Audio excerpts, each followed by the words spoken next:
आपण जर छत्रपती संभाजीनगरचा हा किंवा या 3-4 जिल्ह्यांचा विचार केला तर जवळपास 800 गावं ही पाण्यामुळे बाधित झालेली आहेत आणि साधारण 1 लाख हेक्टर शेतीचं नुकसान हे त्या ठिकाणी झालेलं आहे। तेलंगणाचा जो श्रीराम सागर आहे त्याचाही विसर्ग जो आहे तो आता कमी करायला आपण विनंती केली आणि आपल्या विनंतीला मान देऊन त्यांनी 1 लाख क्युसेक्सवरनं तो 75,000पर्यंत कमी केलेला आहे।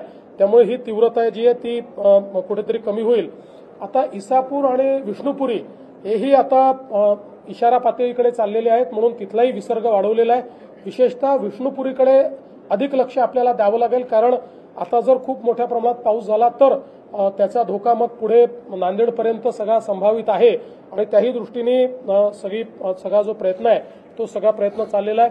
पोचमपाडच्या संदर्भातही नीट कोऑर्डिनेशन तेलंगणा सरकारची चाललेलं आहे आणि आपण जी काही विनंती त्या ठिकाणी केलेली आहे त्यानुसार पातळी जी आहे ती त्यांनी ठेवलेली असल्यामुळे त्या ठिकाणी आता तरी गोष्टी कंट्रोलमध्ये आहे।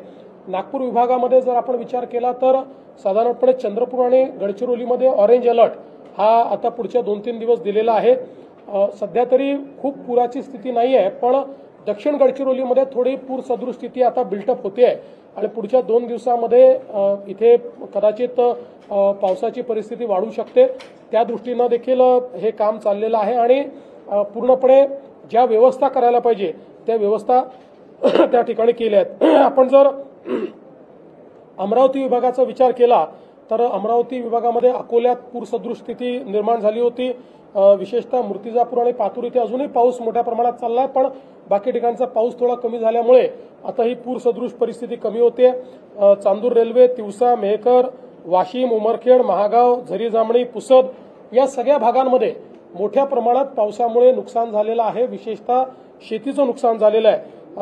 2 लाख हेक्टरच्या वर शेतीचं नुकसान या भागात झालं असावं अशा प्रकारचा एक प्राथमिक अंदाज हा या ठिकाणी आपला व्यक्त होतोय। एकूण मुंबईचा जर आपण विचार केला तर मुंबईमध्ये तसा गेल्या म्हणजे आज सकाळी 6 वाजेच्या पूर्वीच्या 48 तासामध्ये जवळपास 200 mm पाऊस पडला आणि आज सकाळी 6 वाजतापासूनच्या 6 ते 8 तासात 170 mm पाऊस मुंबईमध्ये पडलेला आहे।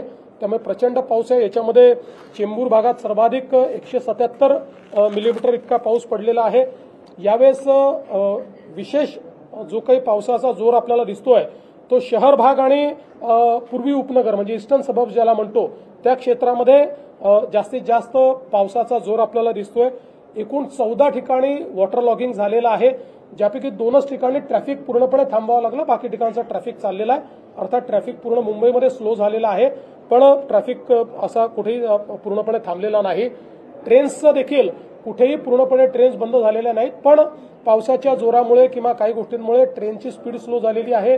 काही ठिकाणी त्या थांबून काही वेळाने पुढे गेलेल्या आहेत त्यामुळे ट्रेन्स ज्या आहेत त्या सगळ्या लेट चाललेल्या आहेत। काही ना काही प्रमाणात ट्रेन्स आता लेट आहेत।